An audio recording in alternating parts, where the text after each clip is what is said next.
Sir வணக்கம் sir. Sir மீண்டும் பாஜக ஆட்சி, மீண்டும் மோடி பிரதமர், எப்படி பாக்குறீங்க? மீண்டும் அதே கஷ்டம் வராதுன்னு தெரிஞ்சு போச்சு. மீண்டும் வந்திருக்காரு,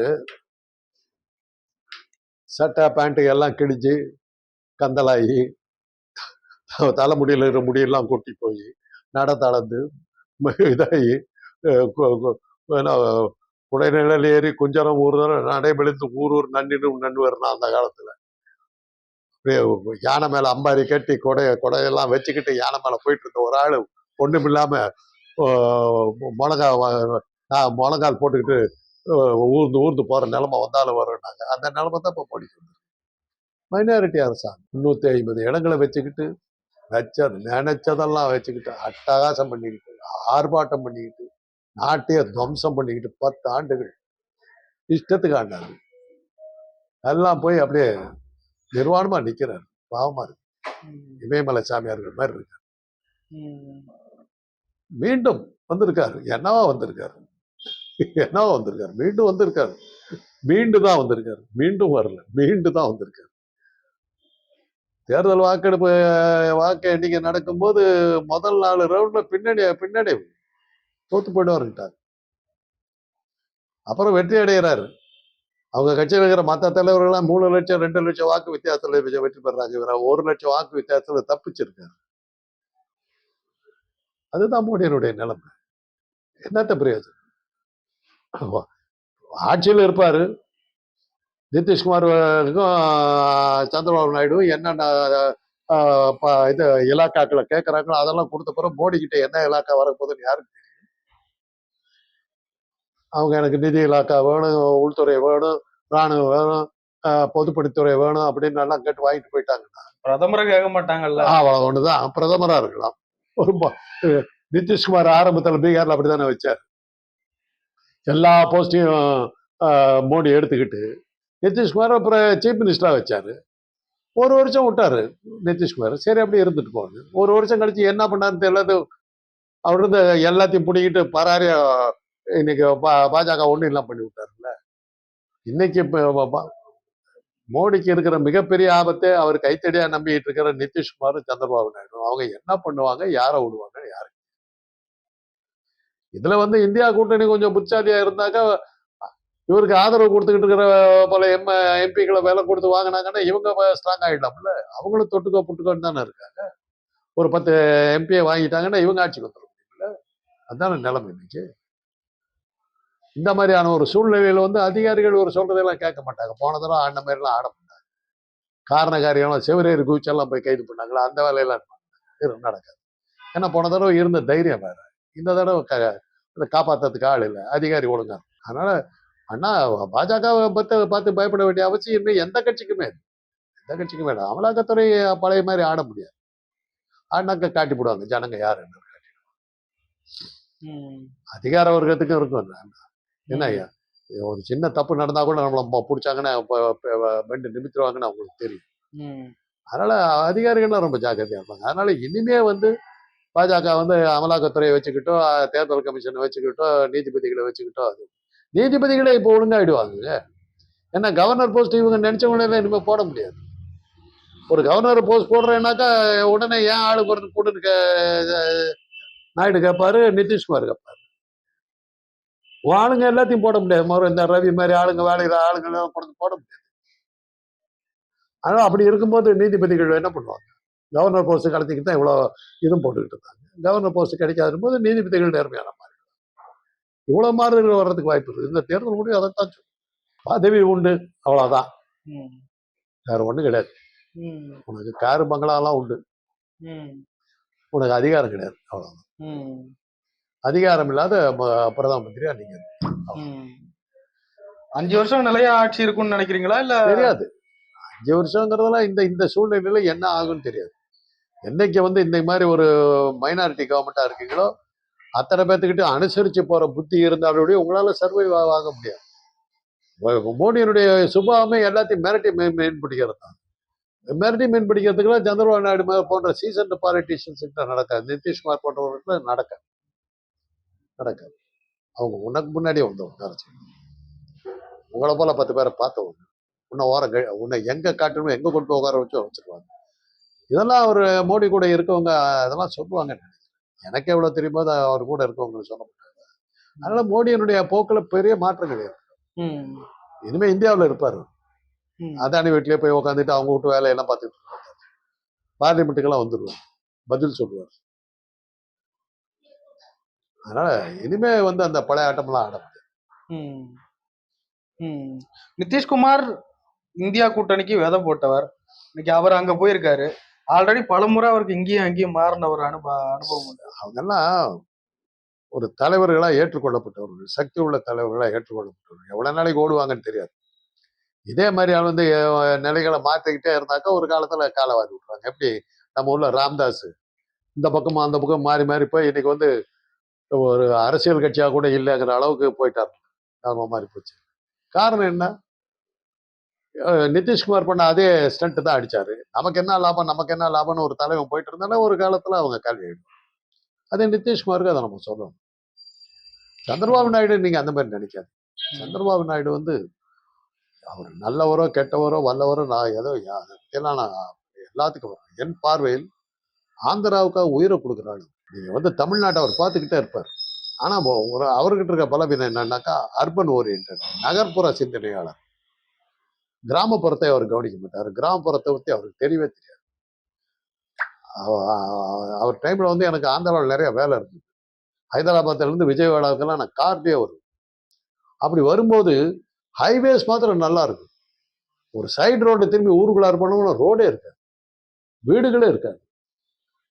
அப்படியே கரடு முரடா மேடு பள்ளமா இருக்கும். என்னன்னாக்கா சார் அவர் மெயின் ரோடு மாத்திரம் தான் சார் பார்க்காரு. அவரு வெறும் சிட்டி ஓரியன்ட் ஆளு சார்.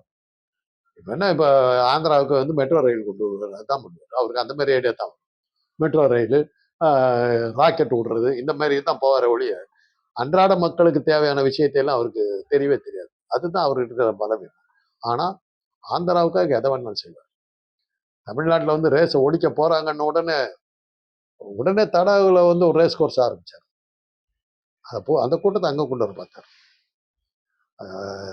ஜெயலலிதா பல டிஜிட்டல் இதுக்கெல்லாம் அந்த டிஜிட்டல் மீடியாவெல்லாம் வர்றதுக்கு, டைடல் பார்க்கெல்லாம் வர்றதுக்கு தடங்கள் நிறைய வீச்சுக்கிட்டு இருந்தபோது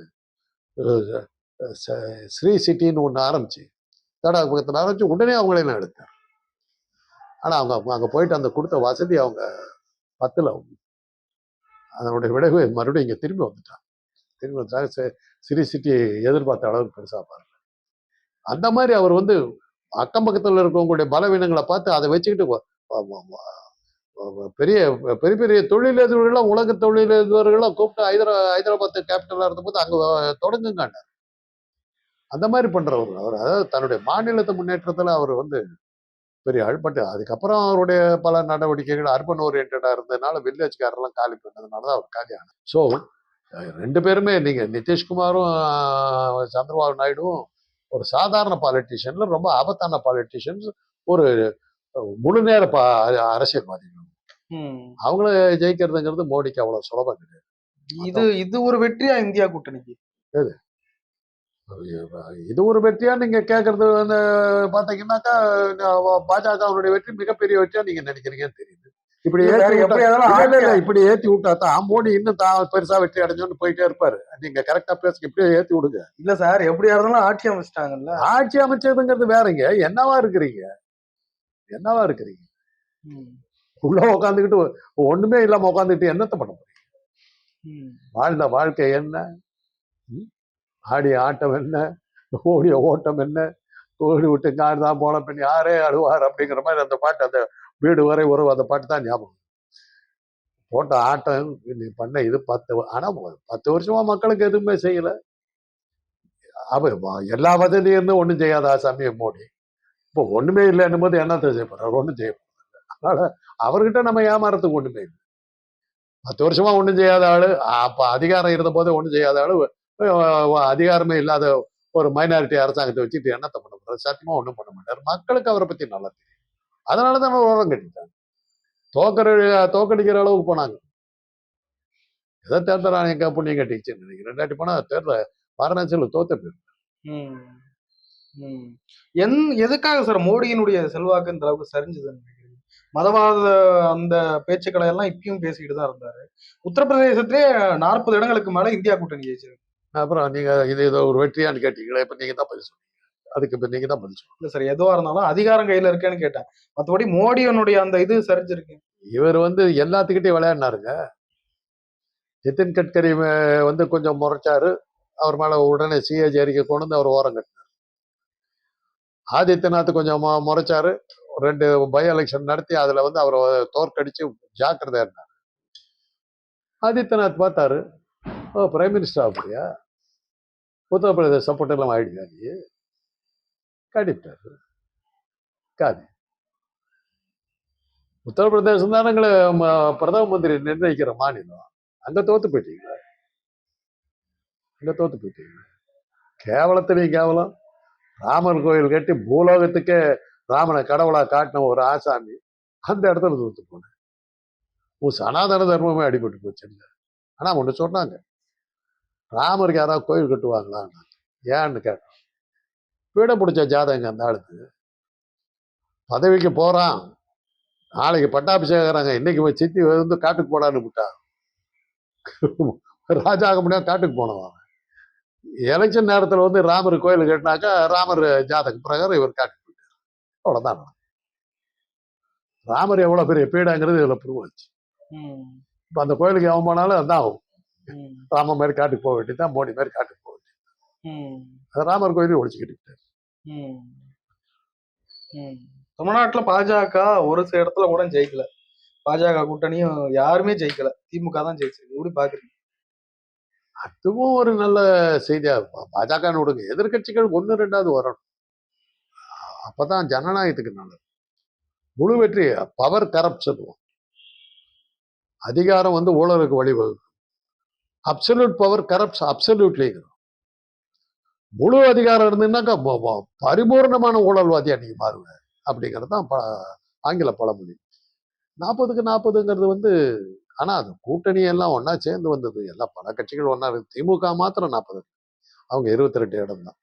மிச்சம் 18 இடங்கள் மற்ற கட்சிகள் கொடுத்துருக்காங்க. அது ஏன்னா இது இன்னைக்கு நேற்று ஏற்பட்ட கூட்டணி இல்லை. பல காலமா 67ல இருந்தே ஏறத்தாழ அந்த கூட்டணி தொடர்ந்து தான் இருந்துச்சு. அதனால அவங்க கூட்டணியில பிரச்சனைகள் அதிகமா இல்லை. அவங்க விட்டு கொடுக்கறது, யாருக்கு விட்டு கொடுத்துருவாங்க, யார் சேர்த்துக்கலாம். தமிழ்நாட்டினுடைய அரசியலே தலைவலி பிடிச்ச 2 கட்சி பாமகவும் தேமுதிகவும் தான். அவங்க கடைசி ஒன்று எங்க போவாங்கன்னு யாருக்குமே தெரியாது. எங்க லாபம் கிடையாது. அவங்க 2 பேரும் இன்னைக்கு காலி ஆயிட்டாங்க. ஆனா அந்த பிரச்சனை இப்போ தமிழ்நாட்டு அரசியல்ல இல்லை. அவங்க 2 பேரும் மக்களால் டோட்டலா ரிஜெக்ட் ஆயிட்டாங்க. அதனால அந்த பிரச்சனை இல்லாதனால கொள்கை அடிப்படையிலும் மக்கள் நலத்தினுடைய அடிப்படையிலும் இருக்கக்கூடிய கூட்டணியா தான் இன்னைக்கு இருக்கிற கூட்டணி. அந்த சுயநலத்துக்காக நடத்தப்பட்ட 2 கட்சிகள் நிராகரிக்கப்பட்டதுனால தமிழ்நாட்டு அரசியல் ஓரளவுக்கு நல்லா இருக்குது. ஆனா எப்படி இருந்தாலும் ஒரே ஒரு கட்சிக்கு அந்த 40க்கு 40 அதை மொத்த இடம் கொடுக்கறதுங்கிறது ஜனநாயகத்துக்கு ஆரோக்கியமானது. 1-2 பேராவது வெளியே வந்தார். விஜயகாந்தோடைய பையன் விஜய பிரபாகரன் ஒரு 4000 ஓட்டுல ரொம்ப போராடி தோத்து போயிட்டாரு. பிரேமலதா விஜயகாந்த் சொல்றாங்க, என் மகன் தோற்கவில்லை, தோற்கடிக்கப்பட்டு விட்டார், ஏதோ சதி இருப்பது போல சொல்றாங்க. கேஸ் போட வேண்டியது இல்ல, என்ன சொல்றாங்க, திமுக தான் இவ்வளவு இருக்கே, அவங்க விட்டு கொடுத்துட வேண்டியதானே. அது கேட்டு வாங்கிக்கிறது. இப்போ அலெக்சாண்டர் கிட்ட புருஷோத்தமன் கேட்டான்ல, நீ பாட்டுக்கு என்ன தோக்கடிச்சிட்டு நாளையில சாப்பாட்டுக்கு நான் என்ன பண்ணுவேன்னு கேட்டான். அலெக்சாண்டர், ஐயா நான் ராஜாங்கிறதுனால சாப்பாடை கெடுத்து இருப்பேன், நான் ராஜா இல்லைன்னா யாரும் எனக்கு சோறு போடுவேன், சரி பேர் ராஜாவாக இருந்துக்காங்க.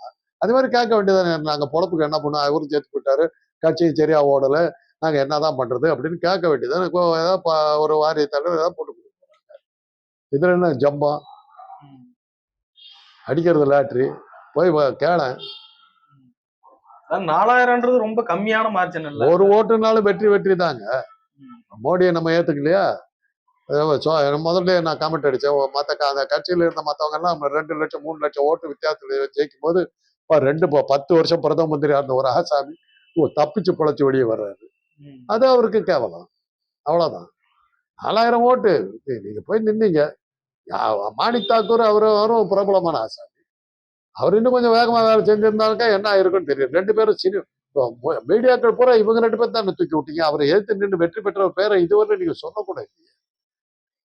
விஜயகாந்தனுடைய மகன் சரத்குமார் என்ற நடிகருடைய மனைவியான நடிகையான ராதிகா அப்படித்தானே நீங்க போனீங்க. அரசியல்ல காலகாலமா இருந்த மாணிக் தாக்கூரை பத்தி வாயவே திறக்கலையே. அதானே தமிழ்நாட்டு மீடியா. சினிமாக்காரன் ஒருத்தன் வந்துட்டா வாயை பிளந்துருவீங்க. அவனை பத்தி தான் பேச்சு. நீங்க இவ்வளவு பேசி என்ன ஆச்சு? 4000 ஓட்டு தோத்தானே. சினிமாக்காரனை தூக்கி விட்டு நீங்க மீடியாக்கள் என்ன சாதிச்சிட்டீங்க? ரெகுலரா அரசியல்வாதியை வந்து ஓரம் கட்டீங்க. ஜெயிச்சது அவங்க தான். மக்கள் அவங்கள தான் தேர்ந்தெடுத்தாங்க. அது உங்களுக்கு ஒரு பாடம். அண்ணாமலை தோத்து போயிட்டாரு சார். அண்ணாமலை தோத்து போயிட்டாரு. அண்ணாமலைக்கு ஒரு வாழ்த்து சொல்லணும். டெபாசிட் வாங்கியிருக்காரு. 2வது இடம் சார். 2வது இடமோ 3வது இடமோ டெபாசிட் வாங்கிட்டாரு. அதே பெரிய வெற்றி. அண்ணாமலைக்கு கிடைச்ச மிகப்பெரிய வெற்றி. இதோட அவர் ஃபர்ஸ்ட் டைம் அவர் டெபாசிட் வாங்குறது. மிகப்பெரிய வெற்றி. மிகப்பெரிய வெற்றி. டெபாசிட் வாங்கிட்டார். கோயம்புத்தூரில் அந்த தொகுதியில் தாமரை மலரும் அப்படின்னாரு. திராவிட கட்சி அங்க டெபாசிட் காலி ஆகும். இவருக்கு டெபாசிட் கிடைச்சிருச்சு. அதுக்காக நம்ம வாழ்த்து சொல்லித்தான். அதான் கண்டிப்பா நம்ம சொல்லித்தான். ஸ்ட்ராட்டஜி எல்லாம் வகுத்தாரு சார். ஸ்ட்ராட்டஜி எல்லாம் நிறைய வகுத்தாரு. அதிமுக வெளில அனுப்புனாதான் அங்க பாஜக ஜெயிக்கும் அப்படின்னு நிறைய திட்டம் எல்லாம் போட்டாரு. மோடி அமித்ஷா பேச்சையும் மீறி நிறைய விஷயங்களை அங்க செஞ்சதா சொன்னாங்க. அப்படி இருந்து தோத்து போச்சு. இனி அதோடைய ரியாக்ஷன் அவருக்கு எப்படி இருக்கும்? என்னத்த ரியாக்ஷன்? ஆனா அவருடைய தலைமையை மாற்றக்கூடாதுங்கிறது என்னுடைய ஆசை. மாத்திருவாங்களோ? மாற்றக்கூடாதுங்கிறது என்னுடைய ஆசை. மாத்திர மாதிரி நிலைமை வந்தாக்கா வரக்கூடாது. ஏன் சார்? ஏன்னா சில மனிதர்கள்லாம் போற இடமெல்லாம் பீட பிடிக்கும். கர்நாடகா தேர்தலில் போய் இவருக்கு ஒரு 60 இடத்துல இடம் கொடுத்தாங்க, பொறுப்பு கொடுத்தாங்க. அந்த 60 இடத்துல தான் பாஜக பெரிய தோல்வி சந்திச்சு. இவர் பொறுப்புல இருந்த இடத்துல இவர் தான் காரணமேன்னு சொன்னாங்க. அந்த மாதிரி ஒரு ராசியான மனிதர். அவர் தலைமையில் இங்க விட்டாங்க, சைபர் வந்தது. அதனால அவரை மாத்தினாக்கா பாஜக வந்து ஒருவேளை வளர்றதுக்கு வாய்ப்பு. ஆனா அவரை தொடர்ந்து வச்சிருந்தாக்கா பாஜக இங்க வராம போறதுக்கு அவர் வந்தாவே போதும். அவருடைய ராசி அந்த மாதிரி ராசி. வந்து எங்க நிக்கிறாரோ அந்த இடம் காலி ஆயிடும், தொடச்சிக்கிட்டு போகும். தமிழிசை சவுந்தரராஜன் தோத்துட்டாங்க. தமிழிசை சவுந்தரராஜன் வந்து அவங்க வந்து பலமான இடத்துல நிக்கிறாங்க. தமிழிசை தங்கப்பாண்டியன் ஏத்து நிக்கிறாங்க. திமுக அங்க பவர்ஃபுல். தென் சென்னை எப்பவுமே திமுக ஒரு பலமான ஒரு இடம். அந்த இடத்துல இவங்க நிக்கிறாங்க. இவங்க நிக்கிறது ஒரு பலவீனமான கட்சி. காங்கிரஸ்ல இருந்திருந்தா கூட அவங்க இருந்திருக்கலாம். ஆனா அவங்க காலத்துல வந்து கொஞ்சம் பாஜக வந்து நல்லாவே வந்து பாஜகவுக்கு ஒரு அடையாளம் தெரிஞ்சது வந்து தமிழிசை சவுந்தரபாண்டியன் வந்து தலைவியா இருந்தபோது தான் பாஜகவுடைய பேரே வந்தது. அது வந்து பிராமணர்களுக்கு ஆரம்பித்த கட்சியில வந்து நான் பிராமினை வந்து தலைவியா போடுறதா சொல்லி H Raja, H we Sekar, இந்த பாண்டே போன்றவர்களாம் போய் அழுத்தம் கொடுத்து எப்படியா கொண்டு வரணும்னு சொல்லி இது பண்ணி தான் அந்த மாதிரி வெளியே அனுப்பிச்சாங்க. அது ஆனா மோடிக்கு அப்பவும் மனசு கேட்கல. இவ்வளவு பெரிய நல்ல தலைவியை நம்ம இழந்துடக்கூடாது. கவர்னர் போஸ்ட் கொடுத்தாங்க. அவருக்கு போஸ்ட் முடிகிற நேரம் வந்துருச்சு. ஏறத்தாழ இன்னொரு 6 மாசத்துல கவர்னர் போஸ்ட் முடிஞ்சு போகுது. அதனாலதான் மறுபடியும் எம்பியாவது இருக்குன்னு சொல்லிட்டு தான் நிக்க வச்சாங்க. தொகுதி சரியில்லை, கட்சியும் சரியில்லை. என்ன பண்ணணும்? விருதுநகர் இந்த பக்கம் எங்கேயா போய் அவங்க தென்சென்னை பக்கம் தென் மாவட்டங்கள்ல எங்கேயா நின்று இருந்தாக்கா இதான் தேர்ந்தெடுத்த தொகுதி சரி வருத்தமா தான் இருக்கு. நான் ஆனா முதல்லயே நான் சொன்னேன், அங்க தமிழிசை தங்கப்பாண்டியன்னு இவங்க எல்லாம் ஆட்டோமேட்டிக்கா ஜெயிச்சுட்டாங்க. நீ அங்க போய் போராடுறதுல அர்த்தம் இல்லை. உனக்கு ஒருவேளை 2 ஓட்டு கிடைச்சதுன்னா 2வது ஓட்டு யாருதுன்னு யோசிக்காதீங்க, என்னுடைய ஓட்டு தான் அது. ஏன்னா என்னுடைய முன்னாள் மாணவிங்கிற முறையில் நான் போட்ட ஓட்டா இருக்கும். நான் போடல, அது வேற விஷயம். என்ன பண்றது? ஆளுநர் பதவி எல்லாம் விட்டுட்டு வந்தாங்க. விட்டுட்டு வரலைங்க, அவங்களுக்கு முடிய போகுதுங்க. அவங்க டேர்ம் முடியுது. அதனாலதான் வந்து எம்பி ஆயிடுங்கிறதுக்காக கொடுத்தாங்க. இந்த தேர்தல் வந்து நேர்மையா நடந்ததுனாக்கா பாஜக வரவே முடியாதுங்கிறது உலகத்துக்கே தெரிஞ்ச விஷயம். சந்தேகமா இருந்ததுக்கு ஒரே காரணம் வந்து தேர்தல் ஆணையம் நேர்மையா நடக்கலைன்னாக்கா பாஜக வெற்றி பெற்றுன்னு நினைச்சாங்க. இது எல்லாருமே சொன்னதுனால இந்த தேர்தல் ஆணையத்து மேல மக்கள் பூராவும் கண்குட்டி பாம்பா பார்த்துக்கிட்டதுனால தேர்தல் ஆணையத்தால ஒண்ணும் செய்ய முடியாது. அதுதான் இந்த தோல்விக்கு காரணம். மைனாரிட்டி அரசாங்கம் அமைக்கிற சூழ்நிலைக்கு பாஜக போனதுக்கு காரணம் தேர்தல் ஆணையத்தை வந்து அத்தனை பேர் கண்குத்தி பாம்பாட்டம் பார்த்ததுனால எதிர்பார்த்த அளவுக்கு அவங்களால தேர்தல் முடிவுகளை மாற்ற முடியல. அதனுடைய விளைவு தான் இன்னைக்கு மைனாரிட்டி அரசாங்கம் மாறிடுச்சு. சார் நிறைய விஷயங்களை பயன்படுத்தி நன்றி சார்.